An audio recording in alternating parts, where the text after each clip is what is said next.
Welcome to the sixth lecture of the subject Material Testing and Evaluation.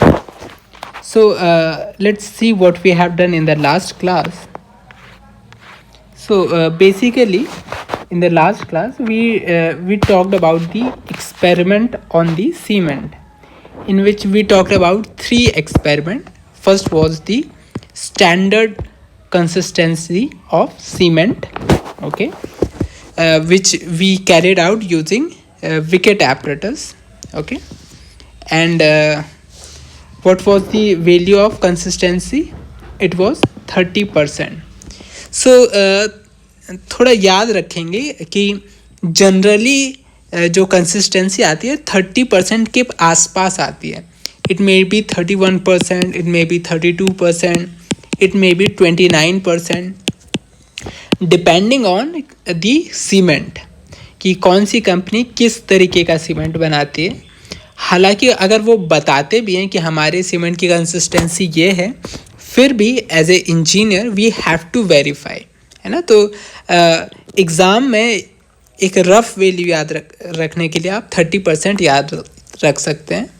Okay, then second experiment we talked about initial setting time. Initial setting time क्या होता है?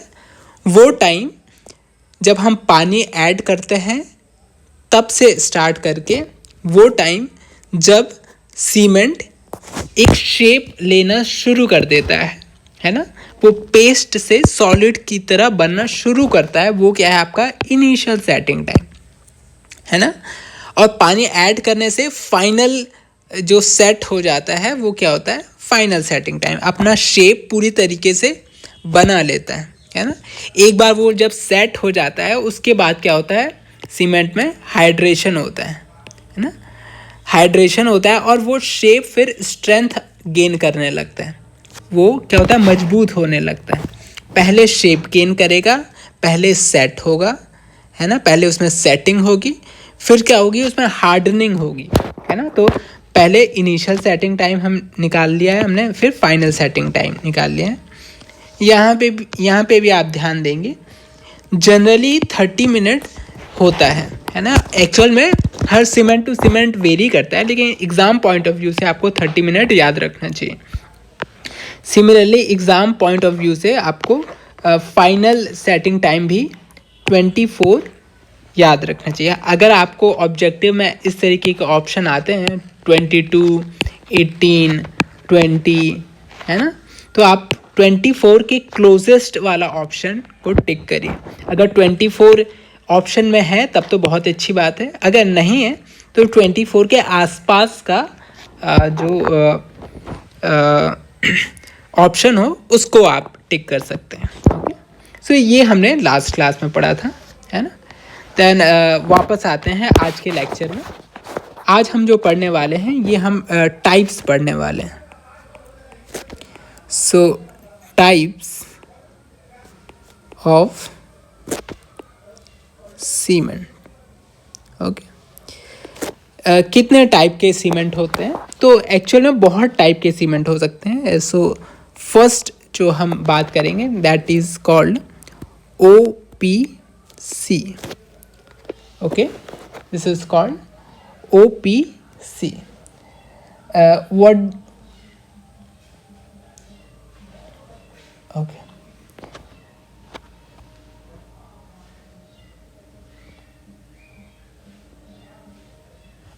okay, so what is the full form of OPC? So it is basically ordinary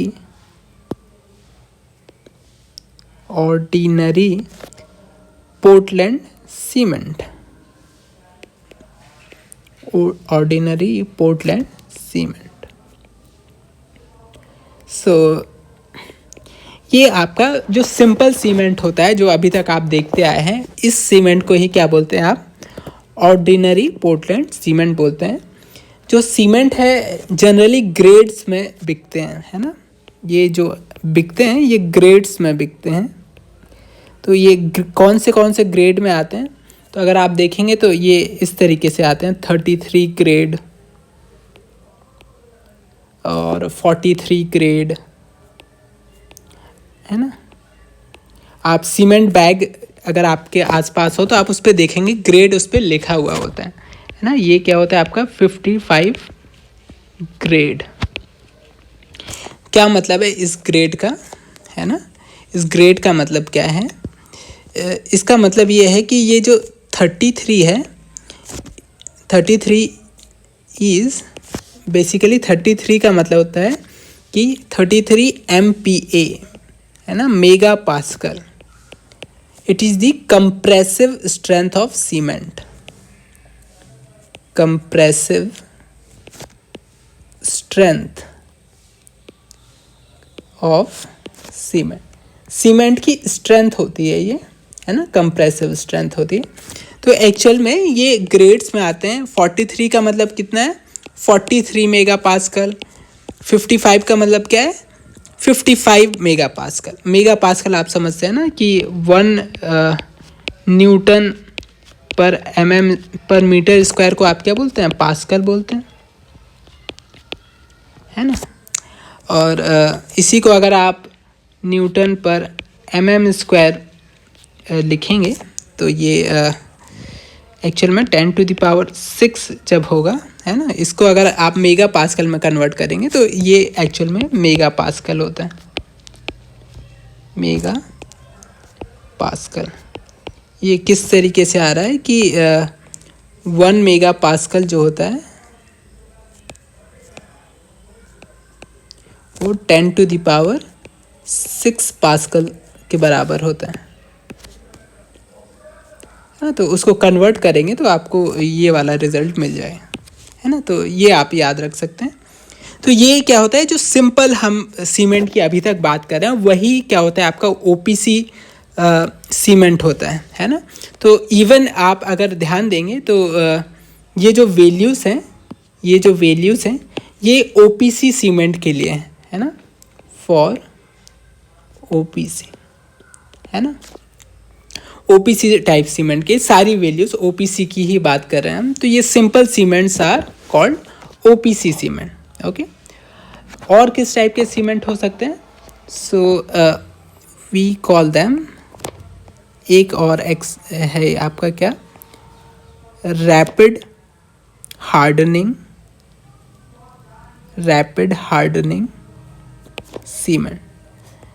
तो अगर आप नाम देखेंगे तो नाम से ही आपको बहुत चीज़ पता चल जा रहा है कि इसमें जो हार्डनिंग प्रोसेस है, इसमें जो हार्डनिंग प्रोसेस है वो रैपिड है। तो ऐसे सीमेंट जिसमें हार्डनिंग बहुत ज़्यादा हो वो क्या होते हैं, रैपिड हार्डनिंग सीमेंट होते हैं। तो अगर आप इसके बारे में कुछ पॉइंट्स लिखना चाहें तो आप लिख सकते हैं, this cement acquires high rate of hydration। इसमें हाइड्रेशन प्रोसेस है वो बहुत फास्ट होता है, high rate of hydration, okay. अगर इसका रेट ऑफ हाइड्रेशन ज़्यादा है तो इसका मतलब क्या होगा, स्ट्रेंथ डेवलपमेंट इसके अंदर बहुत जल्दी होगी, है ना। या फिर आप लिख सकते हैं, और high rate of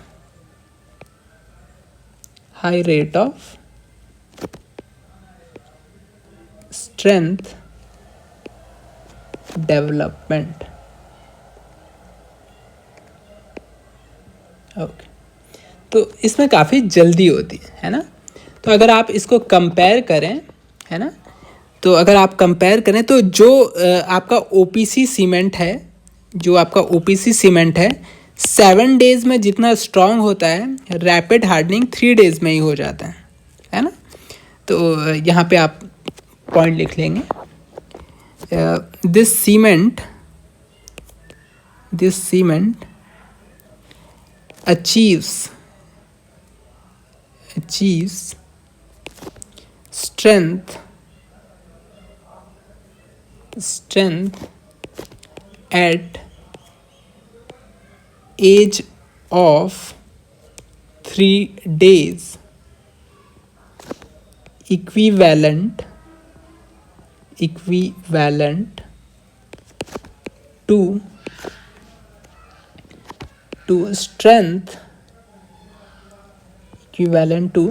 strength of OPC in 7 days।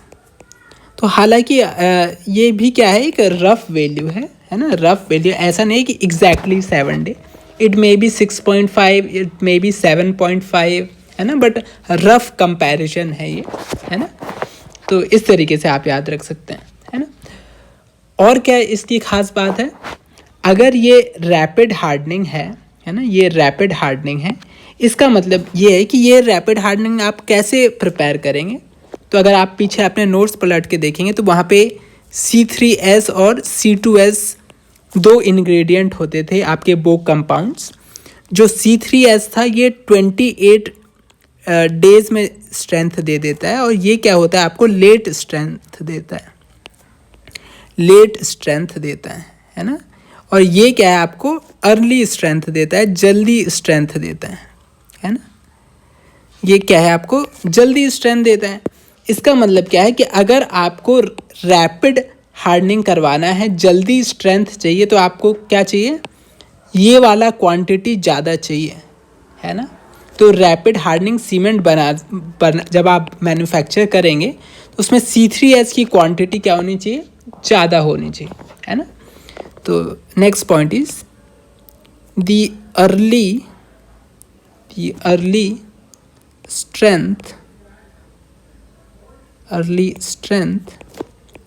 is achieved by higher percentage of C3S and lower percentage of C2S, है ना। इनका परसेंटेज आप जितना ज़्यादा रखते जाएंगे, आपका सीमेंट उतना ज़्यादा रैपिड होता जाएगा, है ना। तो ये एक रफ आइडिया आप ले सकते हैं। जनरली जो अवेलेबल होता है, तो ये जो परसेंटेज होता है C3S का, ये जनरली 56% होता है रैपिड हार्डनिंग में। और बाकी आप समझ ही सकते हैं, बाकी अलग चीज़ें हैं, 4 चीज़ें हैं, है ना। तो जनरली 56 के आसपास में ये अवेलेबल होता है। चूँकि रैपिड हार्डनिंग है तो आपके लिए ये इम्पॉर्टेंट है, ना कि ये, है ना। तो इसमें लगभग 56 लगभग होता है, लेकिन ऐसा कोई ये एक रफ रूल है, ऐसा ज़रूरी नहीं है ना। तो ये हो गया आपका रैपिड हार्डनिंग। अब क्वेश्चन ये हो सकता है कि इसका आप यूज़ क्या करेंगे, है ना। इस रैपिड हार्डनिंग को आप कहाँ पे यूज़ करेंगे, है ना। तो इसका अच्छा एग्जांपल जो हमने लास्ट क्लास में भी देखा था, इन रिजिड, या फिर आप ऐसा लिख सकते हैं, इन पेवमेंट कंस्ट्रक्शन,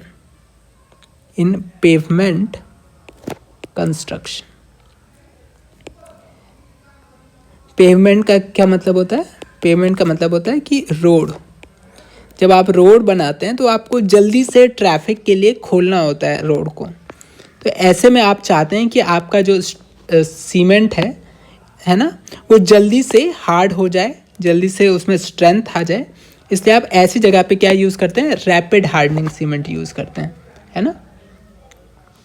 ओके, तो ये हो गया एक एग्जांपल। और कहाँ पे आप ऐसा यूज़ कर सकते हैं, है ना। जैसे कि आप कोल्ड वेदर कंडीशन में भी इसको यूज़ कर सकते हैं। इन कोल्ड वेदर कंडीशन में आप इसको यूज़ कर सकते हैं, है ना। कोल्ड वेदर कंडीशन में क्या है, एक्चुअली टेम्परेचर बहुत डाउन होता है, तो क्या होगा, हाइड्रेशन प्रोसेस स्लो हो जाएगा। इस वजह से आप ऐसा सीमेंट यूज़ करते हैं जिसमें हाइड्रेशन प्रोसेस ही काफ़ी फास्ट हो। तो इससे आप कोल्ड वेदर कंडीशन में भी इसको यूज़ कर सकते हैं। और आप कहाँ पे यूज़ कर सकते हैं, आप डैम्स में यूज़ कर सकते हैं ना। इन ब्रिजेस में आप यूज़ कर सकते हैं, है ना। डैम्स में आप यूज़ कर सकते हैं, है ना। ऐसा क्यों, क्योंकि जैसे मान लीजिए ये रिवर आ रही है और आपने यहाँ पे एक पियर बनाना है जिसके ऊपर आपको ऐसा ब्रिज बनाना है ना। तो आप क्या करते हैं, वाटर को ब्लॉक करते हैं। वाटर को ब्लॉक करने के बाद यहाँ पे कंस्ट्रक्शन करते हैं। तो चूंकि पानी बार आ रहा है तो आपको जल्दी से इसको हटाना पड़ेगा, है ना, पानी वरना इसको बहा देगा, है ना। तो ऐसे केसेस में भी आप क्या कर सकते हैं, रैपिड हार्डनिंग सीमेंट का यूज़ कर सकते हैं। ऐसे हज़ारों एग्जाम्पल हो सकते हैं, डिपेंडिंग ऑन द नीड आप उसको यूज़ कर सकते हैं, है ना। ये हो गया आपका क्या, रैपिड हार्डनिंग। देन और क्या हो सकता है आपका, और भी बहुत एग्जाम्पल हो सकते हैं ना। सो थर्ड कैन बी, वैसे तो एक एक्स्ट्रा रैपिड हार्डनिंग भी हो सकता है, बट ठीक है, वो भी एक सिंपल है। देन अगेन इम्पॉर्टेंट आपके लिए जो होना चाहिए वो होना चाहिए एक पोर्टलैंड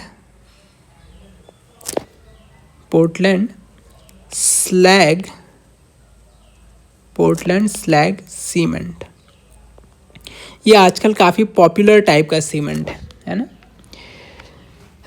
तो स्लैग क्या होता है, ये फैक्ट्रीज जो होती हैं आपकी, आयरन फैक्ट्रीज या स्टील फैक्ट्रीज, तो ये उसमें स्लैग क्या होता है, एंड प्रोडक्ट होता है ना। स्लैग उसका वेस्ट प्रोडक्ट होता है।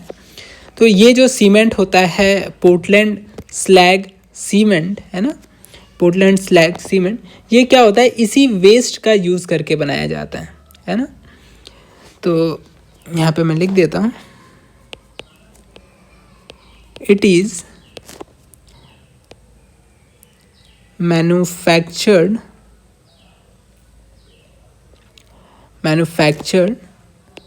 by mixing cement clinker with blast furnace slag। Okay, इस तरीके से इसको बनाया जाता है ना। अब इसको बनाने से क्या होगा, क्या आपका सीमेंट अच्छी प्रॉपर्टीज शो करेगा या ख़राब प्रॉपर्टी शो करेगा। तो अगर आप देखें कि ये बेसिकली क्या है, एक एंड प्रोडक्ट है ना। ये जलाने के बाद किसी भी जो उनका फ्यूल है उन सबको जलाने के बाद ये स्लैग बनता है। इसका मतलब इसे आप जला नहीं सकते, है ना। ये ऑलरेडी जलने के बाद ये बना हुआ है ना, एंड प्रोडक्ट है। जैसे राख होता है ना, उसी तरीके का है कि ये ऑलरेडी जलाने के बाद है, इसको आप फर्दर नहीं जला सकते। इसकी जो भी फ्यूल था इसके अंदर या जो इसकी कैलोरीफिक वैल्यू थी वो सारी यूज़ हो चुकी, तो इसको आप फर्दर बर्न नहीं कर सकते, है ना। तो इसलिए ये इसमें एक एक्स्ट्रा खास बात क्या हो जाती है कि ये क्या होता है, हीट रेजिस्टेंट हो जाता है ना। तो अगर आप देखेंगे इट इज़ हीट रेजिस्टेंस, ये थोड़ा सा इसमें हीट का रेजिस्टेंस बढ़ जाता है ना। और क्या प्रॉपर्टीज सुधर सकते हैं, है ना। तो अगर आप देखेंगे जो सीमेंट है और जो स्लैग है, अगर आप सिंपल सीमेंट देखेंगे और स्लैग देखेंगे तो स्लैग का जो साइज़ है ना, स्लैग का, अगर सीमेंट का साइज़ ये है तो स्लैग का साइज़ ये होता है, छोटा होता है सीमेंट के पार्टिकल्स, है ना। जब ये मिक्स होगा तो क्या होगा, कम जो दो सीमेंट पार्टिकल्स हैं, है ना, इस तरीके के सीमेंट पार्टिकल हैं, तो उनमें क्या होगा, ये छोटा वाला स्लैग उसके अंदर आ जाएगा, है ना। तो अब वाटर जब आएगा तो वो इस वॉइड से पास होने में उसको थोड़ी डिफ़िकल्टी होगी, है ना। इसका मतलब है ये सीमेंट सिंपल सीमेंट से क्या होता है, कम परमिएबल होता है, इट इज़ लेस परमिएबल। इसमें से वाटर आसानी से नहीं निकल सकता as compare to simple cement. तो ये हो गया क्या आपका less permeable.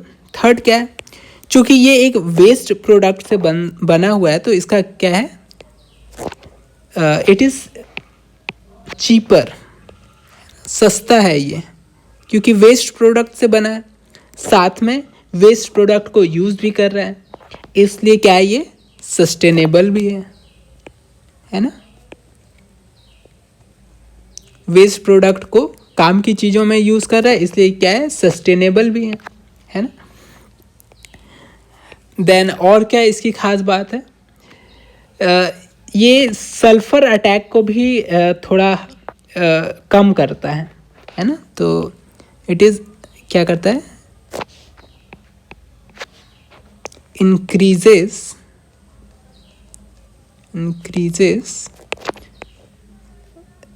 Resistance against sulphur attack.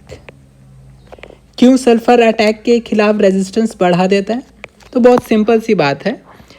Letter से अगर पहले क्या था, ऐसे 4 पार्टिकल सिर्फ सीमेंट के लग रहे थे, है ना। अब आपने उसमें क्या किया, एक छोटा पार्टिकल स्लैग का भी उसमें कुछ इतने पार्टिकल स्लैग के डाल दिए।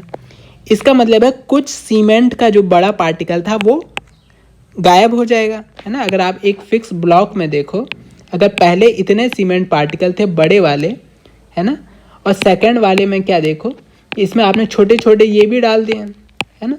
तो एक ब्लॉक तो क्या होगा सीमेंट का कम हो जाएगा, है ना। समझाने के लिए मैं एक ब्लॉक बोल रहा हूँ, तो एक ब्लॉक कम हो जाएगा। इसका मतलब क्या है, कैल्शियम हाइड्रोक्साइड ये सब कम प्रोड्यूस होगा तो क्या है सल्फर अटैक नहीं कर पाएगा, है ना। तो इस तरीके से क्या होता है, ये सल्फर अटैक का रेजिस्टेंस भी बढ़ा देता है। तो ये एक टाइप का सीमेंट हो गया आपका, है ना।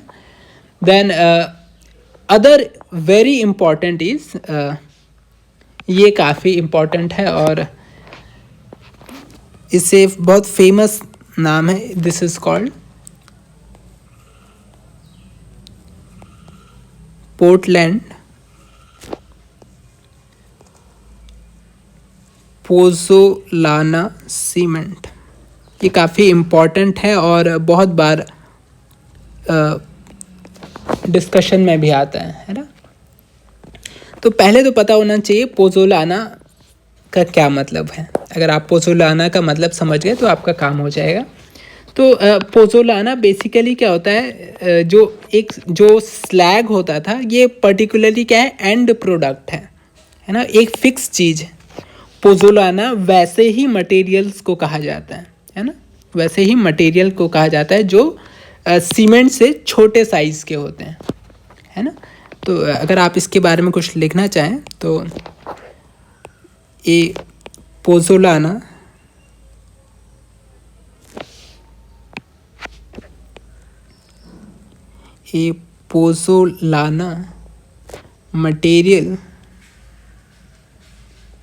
material is essentially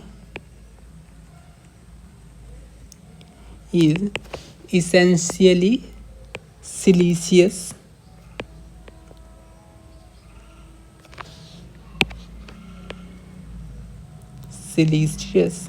okay, comma aluminous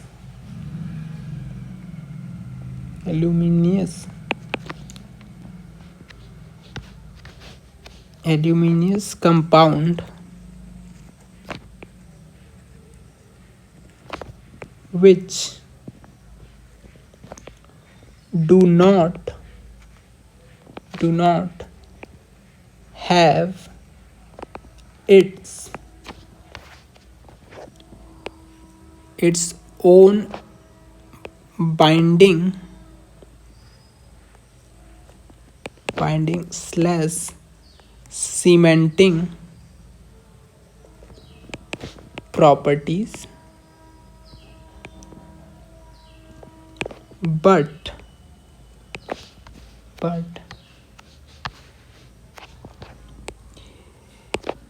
in presence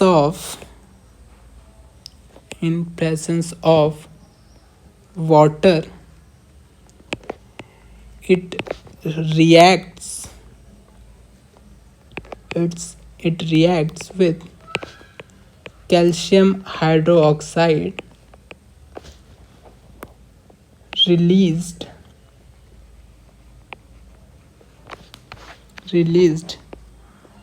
during hydration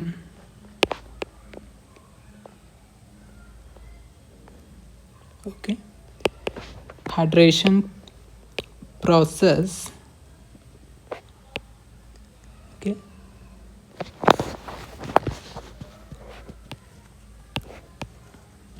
to form cementing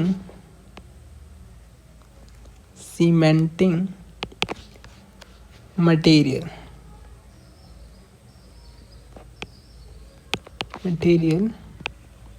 to form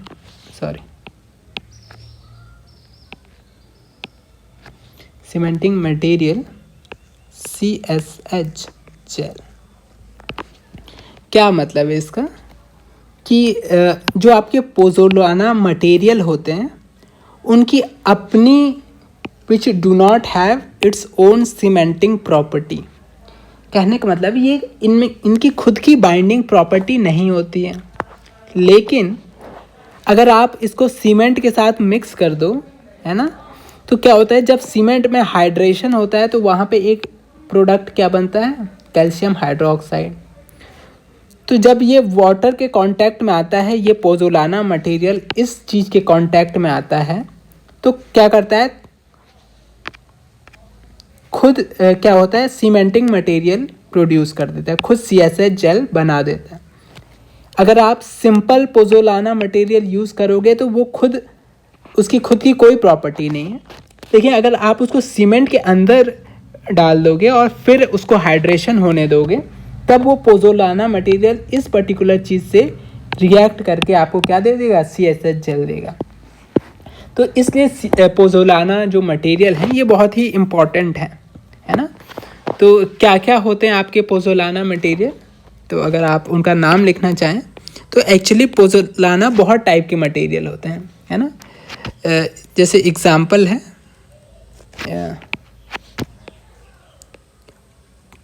pozzolana material कौन कौन से होते हैं। मटेरियल का एग्जांपल है आपका फ्लाई ऐश, है ना, राख आपकी, देन राइस हस्क, राइस जो आपकी धान होती है उसको जो सूखा हुआ जो उसका हस्क होता है वो भी क्या है, एक पोज़ोलाना मटेरियल है ना।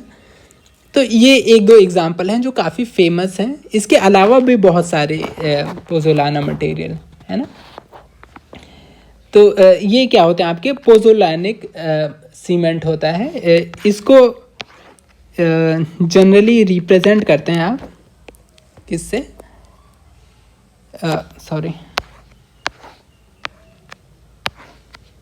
इसको आप रिप्रेजेंट करते हैं PPC से। तो out of all other cement this one is very important, okay.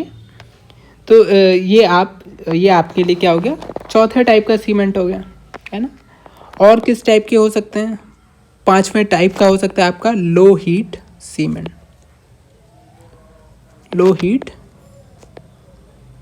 Cement again नाम से ही क्लियर है, लो हीट। इसका मतलब है कि इसमें हीट क्या होना चाहिए, कम प्रोड्यूस होना चाहिए, है ना। इसमें क्या होना चाहिए, हीट कम प्रोड्यूस होना चाहिए। तो हीट कम प्रोड्यूस आप कैसे करवा सकते हैं, तो अगेन आपने देखा होगा कि आपने जब ये वो कंपाउंड्स देखे थे C3S, C2S, C3A, C4AF, तो उनके सामने उनकी हीट भी लिखी हुई थी, अलग अलग वैल्यूज़ लिखी हुई थी, है ना। तो अलग अलग वैल्यूज़ लिखी हुई थी, तो वही वैल्यूज़ जो है वही गाइड करेंगी हीट कम करने के लिए, है ना। वही वैल्यूज़ क्या करेंगे, गाइड करेंगे आपको कम करने के लिए, है ना। जैसे अगर आपको याद हो तो C3S जो आपका मटेरियल था, अगर मैं यहाँ पे लिख दूँ दोबारा से, जो आपका C3S जो कंपाउंड था ये आपको 550 जूल पर ग्राम, है ना, पर ग्राम प्रोड्यूस करता था।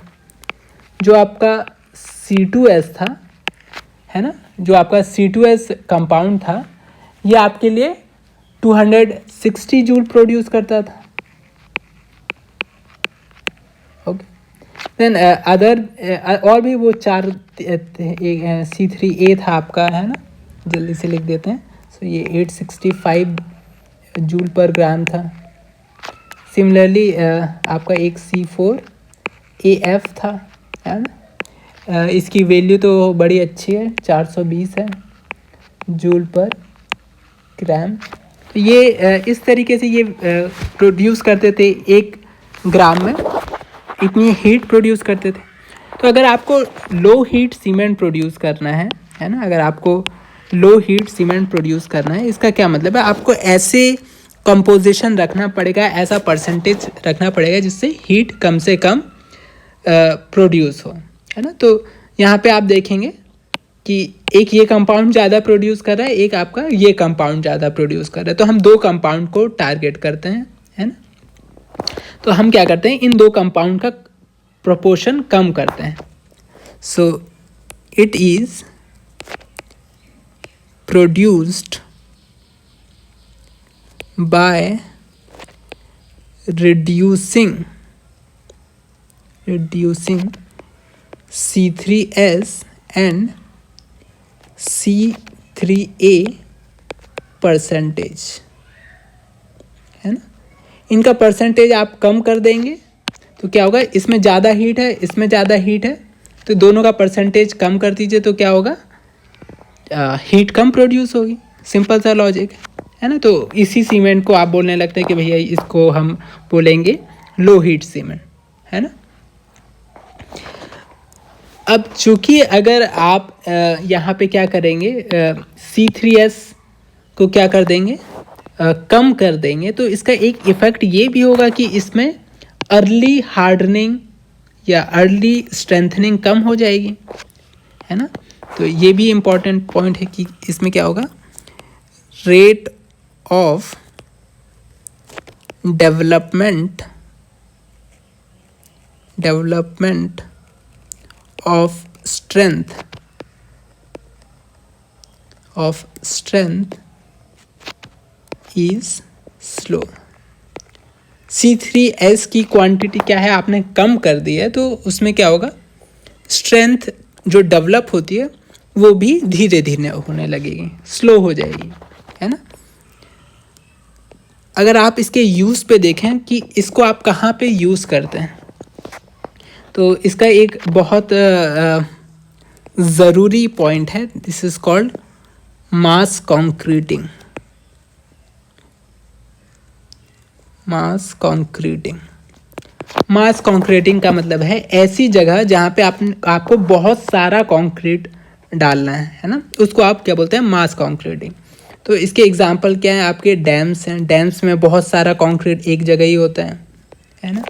देन पाइल्स हैं, पाइल्स मतलब एक जो ब्रिज का जो कॉलम होता है उसको आप पाइल्स बोलते हैं, है ना। फाउंडेशन हो गया, ऐसी जगह पे आप इस सीमेंट का यूज़ करते हैं। बट ऐसा क्यों मास कॉन्क्रीटिंग करते हैं, तो आपको लो हीट चाहिए। इसका एग्जांपल, इसको आप इस तरीके से समझिए, लेटर से ये बहुत बड़ा सा एक पूरा कंक्रीट है ना। जब इसमें हाइड्रेशन होगा तो इसमें क्या होगा, हीट प्रोड्यूस होगी, और ये हीट क्या करेगी, बाहर निकलने की कोशिश करेगी कंक्रीट से। तो क्या होगा, जब ज़्यादा कंक्रीट है तो ज़्यादा हीट क्या होगी, कंक्रीट से बाहर निकलने की कोशिश करेगी, और ये ज़्यादा हीट क्या कर सकती है, आपके इस सीमेंट को क्रैक कर सकती है। ये जो हीट निकलेगी एक वेव की तरह, वो आपके सीमेंट को क्रैक कर सकती है अगर आपने कंक्रीटिंग बहुत सारी करी हुई है। इसलिए मास कंक्रीटिंग में generally low heat cement use किया जाता है ना। सिंपल सा लॉजिक है, ऐसा कुछ बड़ी सी चीज़ें। तो ये हमारे कुछ सीमेंट थे। अपार्ट फ्रॉम दिस बहुत टाइप के सीमेंट हो सकते हैं, है ना। मैं बस उनके नाम लिख दे रहा हूँ, आप बुक से इनको आप देख सकते हैं। So this is called hydrophobic cement, है ना, हाइड्रोफोबिक सीमेंट, जो सीमेंट वाटर से दूर भागता हो, ऐसा भी सीमेंट होता है। Then other can be high alumina cement. आप बुक से थोड़ा देख सकते हैं इसको, क्योंकि काफ़ी टाइप के सीमेंट हो सकते हैं, है ना। हमने कुछ इम्पॉर्टेंट सीमेंट्स की बात करी, है ना। तो ये एक दो एग्जांपल हैं, इसके अलावा भी बहुत सारे एग्जांपल हो सकते हैं। जैसे एक रेलवे का एक अपना सीमेंट होता है। रेलवे, जो इंडियन रेलवे है, वो एक अलग सीमेंट बनाता है जिसको बोलते हैं IRS T40 सीमेंट। ऐसे 1000 टाइप के सीमेंट हो सकते हैं। जैसा सीमेंट की रिक्वायरमेंट आपको हो, वैसे सीमेंट आप अपने हिसाब से मैन्युफैक्चर कर सकते हैं, या इंडस्ट्रीज मैन्युफैक्चर करते हैं। तो आप थोड़ा बुक्स का यूज़ करके जो रह गए हैं सीमेंट, उनको आप देख लें। लेकिन आप कंसेप्ट पे अगर ध्यान दें, है ना, कि किसी भी सीमेंट में एक स्पेसिफिक प्रॉपर्टी आपको बढ़ानी है, कोई एक टाइप की प्रॉपर्टी बढ़ानी है, तो असल में आपके लिए ये 4 कंपाउंड इम्पॉर्टेंट है। इन 4 कंपाउंड का परसेंटेज आप चेंज करते रहिए, उसी हिसाब से आपके अलग अलग टाइप के सीमेंट प्रोड्यूस होते रहेंगे, है ना।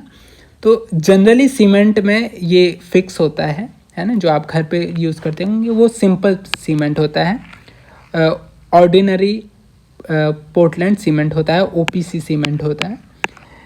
लेकिन किसी स्पेशल रिक्वायरमेंट के लिए ये इस टाइप के सीमेंट भी आप ऑर्डर कर सकते हैं या कंपनी से मंगवा सकते हैं। ये सब मार्केट में अवेलेबल होते हैं, है ना। So I think this is enough for today. Okay, so we will continue in the next lecture. So thank you very much.